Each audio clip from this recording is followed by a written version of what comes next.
دو آياتش بوشي شرح كم شرحي مختصر. سورة بقرة دست بيكا ببينش آياتي متقين، دو آياتي كافر، سيانزا آياتي منافقين. لفاشنا أفرمي مثلهم يعني نموني أو كافر منافقانا مثلهم كمثل الذي استوقد نارا فلما أضاءت ما حوله ذهب الله بنورهم وتركهم في ظلمات لا يبصرون صم بكم عمي فهم لا يرجعون. مثلهم صيغي جمعة با جمعيش بن همويان حالتيان وكو أميك حالة وايا أوش لبلاغيات تشبيه جمع يناني جمع لسريك مفرد تشبيه زور بليغة. هر همو منافقة كان ببيجي أوازي لنوانيان حالتيان وكو حالي أو كسواء استوقد نارا أو همزة وسين وتاء كبو أو يك داوي وقدي كردوا يعني أوقد نارا وكوري استخرج داوي خروجي كردوا استفهم داوي فهمي كردوا همو همتك هول رنجكي بو أو يك آقر بكاتو بو لتاريخية كايا بۆی سەرمایەکی خۆی گەرم کاتەوە لە هەلائێکە ئەترسێت چونکە لەبەر تیشکی ڕووناکێکیش ئینسان لە ڕووی نەفسیەوە بەقووەترە بێتەوە چونکە حیوانات نایەرن نزیکی کەونن.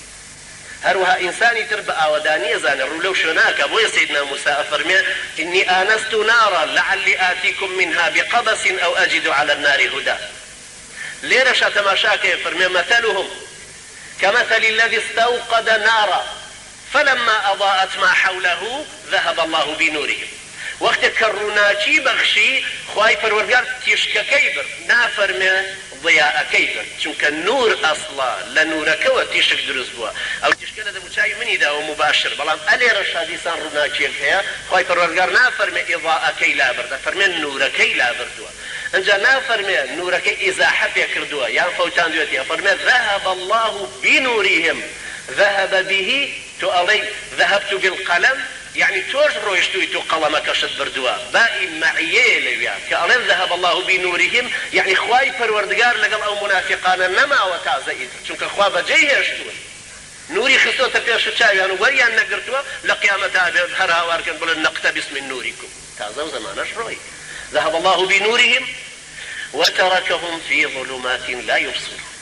لتاريخك بجيه اشتون نابينا. پیغمبر صلى الله عليه وسلم تأكيدي لسنوا كردوا كخلق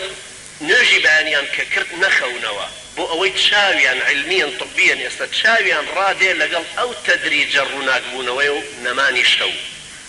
اميش بهمان شيوا ذهب الله بنورهم فتركهم في ظلمات لا يبصرون. انسان برشاوي الرناق لبركة تاريكه به وك او تاريكيه نيه كورده ورده تو شورويه كيتو لايوارو روي تاكو ساعات دون زي شويجتواني برا بروي چونك تشاود بالتدريج لقل او تاريكيه راحت. من جاء فرمي صم بكم عمي فهم لا يرجعون. كوابو هر سير رقاي هداية كان ليجينا ولا بري بدستي خوشي أنا تقول خويا يستوي أنا أوشتك